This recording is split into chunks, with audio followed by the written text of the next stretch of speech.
I'm going to say something a little controversial. A lot of stretching is pointless and mostly dumb. I'm not saying don't stretch. Stretching is good in the sense that you should stretch to warm up. You should not just go into high activity without some kind of warm up, and warming up sometimes has some stretching.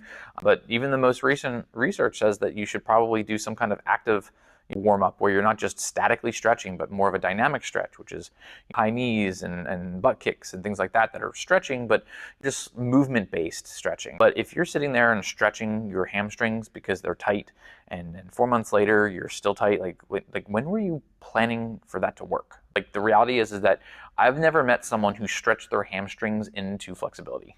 No one stopped stretching and said, I have now completed my hamstring stretching protocol and I now feel loose in my hamstrings. I'm 15 years. I think part of the reason why is I think we're stretching wrong, and I think we're stretching for the wrong reasons.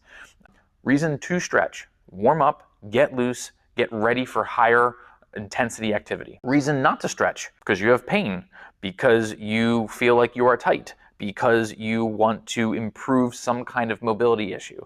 However, we also have to recognize that stretching has its limitations, and the limitation comes when the muscle that is tight that you are stretching is actually some kind of muscle guarding reflex. It is a reflex where the muscle becomes neurologically tight because it's trying to protect something. A lot of times people have a lot of neurological issues, maybe some back problems and some sciatica issues, and then their hamstrings go, oh, okay, fine. We're going to tighten up just a little bit because we're going to protect the sciatic nerve.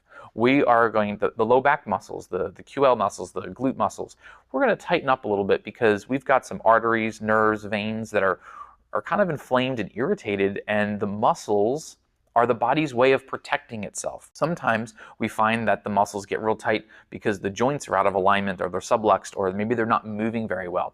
So if you have arthritis in your lower back and your muscles are really, really tight, you'll be like, oh, I gotta stretch my back. Well, what we can do is we actually fix the reason for the muscle guarding reflex, and then the muscle tone goes down.